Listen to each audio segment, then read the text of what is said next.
Where did everybody go? Oh, there you are. What is happening, guys? It is OSA Live on a Wednesday. We missed you last week because we had shipping orders. There was so much chaos going on. But tonight, we are back. We're talking saltwater. And what are we talking about tonight, Ernie? Tonight we're going to talk about testing from the beginning to the advanced and what you need to keep an eye on and ways you can do it.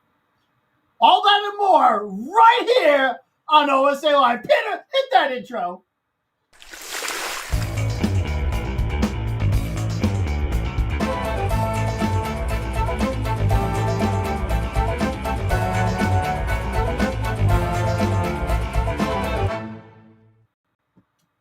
So, Ernie, I am looking at all this equipment. I'm looking at testing stuff. What are we starting with first? We're going to start with the API stuff. If you guys have kept a freshwater tank before, which most of you have before you jump to salt, you're already familiar with the API test kits.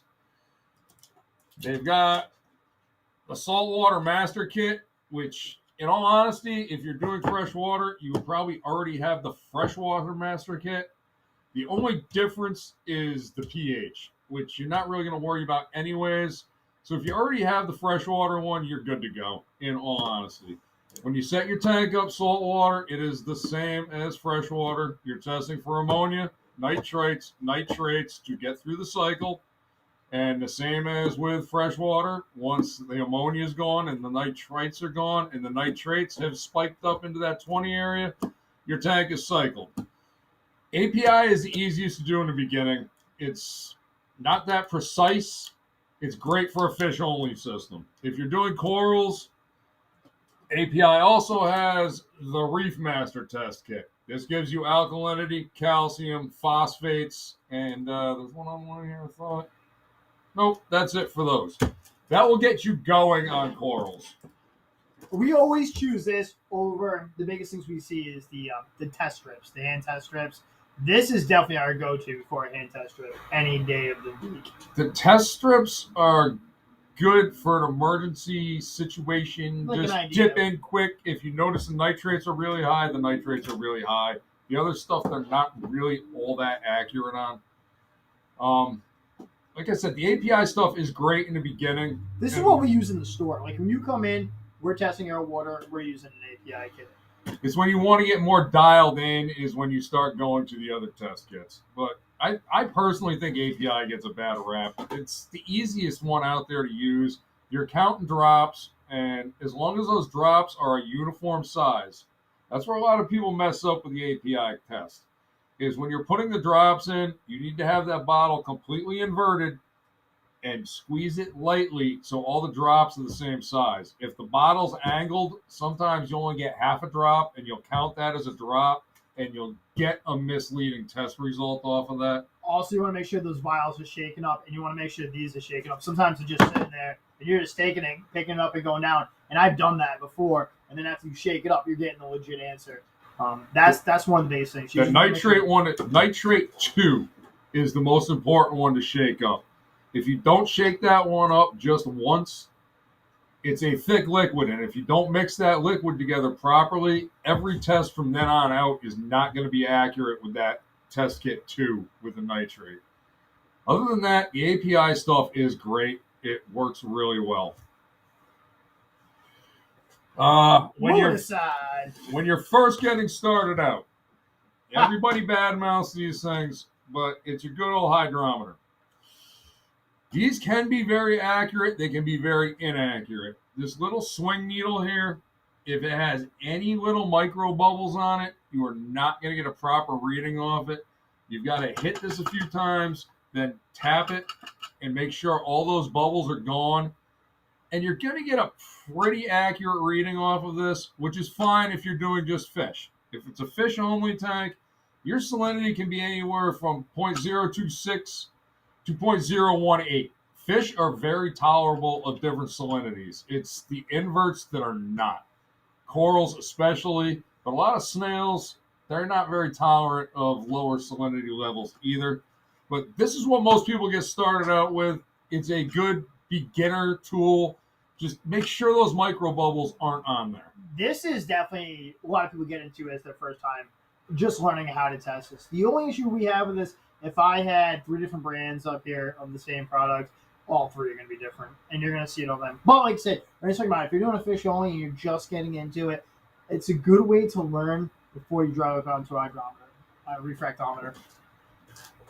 Next is when you start getting into the corals. You're going to probably get a refractometer. These are very accurate. They work very well. Only issue with this is as gently as you put it down, it's not calibrated anymore. You need to have a bottle of calibration fluid, and this needs to be calibrated every single time you use it. Not that big a deal if you're doing it once a week or so, but a lot of guys get sick and tired of calibrating this thing constantly. Very accurate. This is most people's go-to. Then you get the lazy people like me that for $70 more go to the Milwaukee or the Hanner Digital. This one, you put a drop of water on it, you hit the button, boom, your number comes up right there. These hold calibration a lot longer, and if it ever does need to be calibrated, you put a drop of RODI water on there, you hit the 0 button, and it is zeroed out, and it is good to go. This is my go-to, and most people I know that are seriously into reefing have one of these because they're sick and tired of calibrating this one. You guys do me a favor. You get a chance in the comment section. Let us know what way you're doing it. It doesn't matter if you're a long-term reefer, if you're just getting into it. We're just kind of curious, see where you're at and what you're doing. What is next? Next is the step up from the API test kits. Most people will jump either to the Saltwater or the Red Seas. Very, very similar tests. They're both very accurate. Once again, you're judging when something changes color or a shade of color. Some people have issues judging shades of color because there are colorblind folks out there. When it says it goes from pink to blue or from blue to pink, they have an issue with that. That's where the digital stuff comes in, which we'll get to next. Another main reason for jumping to the Saltwater or the Red Sea is when you start getting into your serious reefing, you're testing for more than just alkalinity and calcium. Magnesium you're going to start testing for. API does not have a magnesium test kit that I know of. Red Sea does, Saltwater does. They're both very good test kits. They're way more involved than the API stuff is. You're not just counting drops. You're using multiple reagents, and some of these, this one I believe has a little needle that you use to measure stuff out. The nitrate one's pretty easy. The nitrate one is you have scoops of powder and you're counting drops. The advantage to the Saltwater nitrate over the API nitrate is the Saltwater nitrate can take you all the way down to basically 0 nitrates, and you know exactly where that is. If it's at 0, if it's at 0.2, if it's at 0.5, where with the API, you're getting 10, 20, 40. It's much more accurate. There's a lot of other test kits out there as well, and you guys are going to find all sorts of test kits. We just realized from going from an API to getting somebody onto more advanced test kit, the Saltwater is just a lot easier to learn on, and it's pretty accurate for what you're getting versus other test kits that are out there. It's availability as well. NIOS makes a great test kit, but the NIOS test kits are harder to come by. Next, we're getting into the digital stuff, which personally... Living in digital. I do everything with the digital stuff because my eyes are shot and I'm tired of trying to decipher colors and count drops. Ernie and I were just talking about this. So Ernie does everything with this, and I'm going to tell you guys, big secret, I never use a Hanna at all. But everyone loves them. Everyone gets into it. He has no idea what this even is. I don't even mess it. I still liquid test absolutely everything. So, I mean, but so many people that come in here get onto the Hannas absolutely love it because they're just done doing But whatever you like, whichever part you love, I want you guys to get to it. But I got to say, Hanna's come a long way, especially the fact that it is a Rhode Island-based company, and everyone that gets onto them loves them, and they love the products they get into. And the price point has dropped drastically. They're only $50 a tester now. I think they used to be like $120, which that was a little bit crazy if you wanted to test something. Well, that was years ago, right? That was years ago. Yeah, but the price point has dropped. The number one Hannah almost everybody gets first is the phosphate one. Why do you think that? Because with the phosphates, the recommended number out there is 0.003. And how are you going to get that off of a couple of drops of something and try to tell what color it actually is? Well played. It's next to impossible. Well played. I understand why you choose that one first. This is pretty much everyone's first one. And once they use this, they're like, that's pretty cool. What other ones they got? The next one will usually be the alkalinity they jump to. Awesome, easy to use. The calcium one is a little more complicated, and it gets a lot of bad reviews. It gets bad reviews because people aren't using it correctly. All the other Hannah tests, you're using an entire vial of your tank water and putting the reagents in there and testing it. With the calcium one, you're using a complete vial of RODI water with a couple of drops of your tank water in it. So if that vial isn't perfectly clean, if everything isn't done precisely right, you're not going to get the right reading off of it. If you do it completely correct, it's one of the most accurate test kits that are out there. Word of advice, if you get the phosphate one, buy a pack of reagents with it. It's the only test kit they make that only comes with 6 tests. And you might screw 3 of those up trying to figure out how to use this thing. So buy a pack of reagents with it. All the other test kits come right off the shelf, good to go for $25.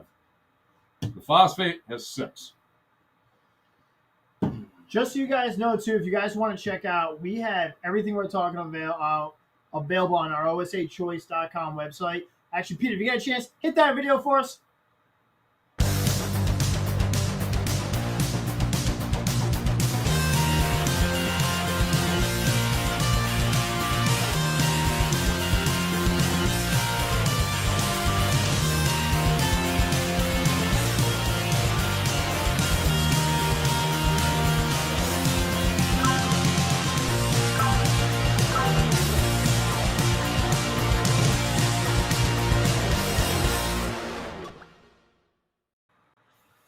You guys got any questions? Make sure you hit them us up in the comment section. Ask any of those questions.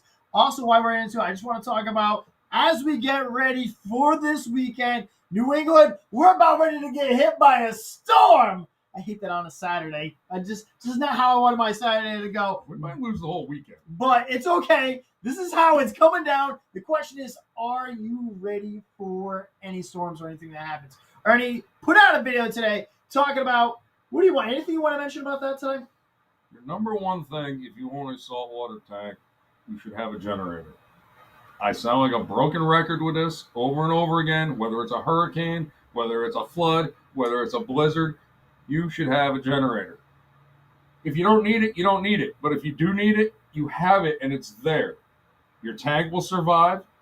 You can run your refrigerator off it. A generator is an awesome thing to have. And for the amount of money we have invested in our tanks, a generator costs about as much as some of us will spend on a high-end piece of coral or fish.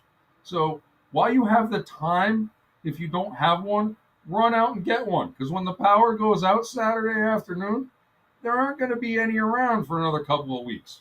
Get extra gas cans. Get a generator, extra gas cans. If you can't afford a generator, get a car inverter. It will work just as well.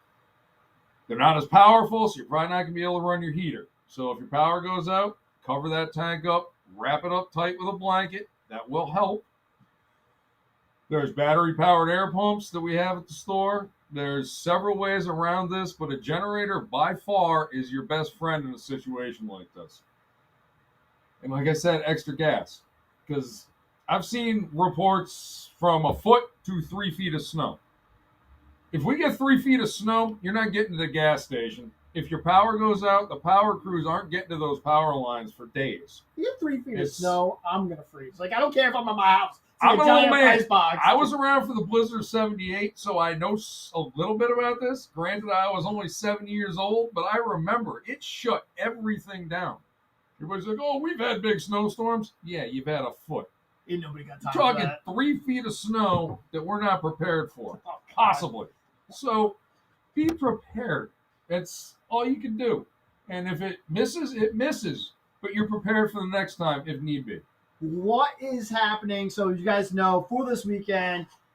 So more than likely Saturday those stores are going to be closed. We pretty much prepped that all the stores. I'll let you guys definitely know on Friday. We'll release on Facebook and Instagram going from there whether or not, because I just don't know. I don't know until then. We'll let everybody know. For right now, for fish wise, I gotta say the stores are pretty loaded up still with fish. We're good on fish. We're low on inverts as usual. We're almost out of inverts again. Hopefully in a week or two we'll be restocked again. We're doing the best we can for you guys on this stuff. It's so difficult with all the planes not flying and everything else. And a lot of you didn't see that volcano that went off down in Fiji and the Tonga area, which not only messed up the water, but the tsunamis that came off of that hit all the shipping facilities and the warehouses down there on the coast where all this stuff gets brought into. So all that infrastructure needs to get rebuilt, as well as the water needs to clear up so they can start catching again. So, yeah, we've just been rocking and rolling. I got to say, though, it's been a great year coming into. We appreciate all the love and support we've been getting from you guys. This month has been amazing. It's been absolutely amazing. All 3 stores. So we just want to say thank you guys so much for coming out. Anything else you want to add, Ernie? Just stay safe and warm through this upcoming storm. Hope it misses us. Last I heard, it's still 3,500 miles away, so anything's possible.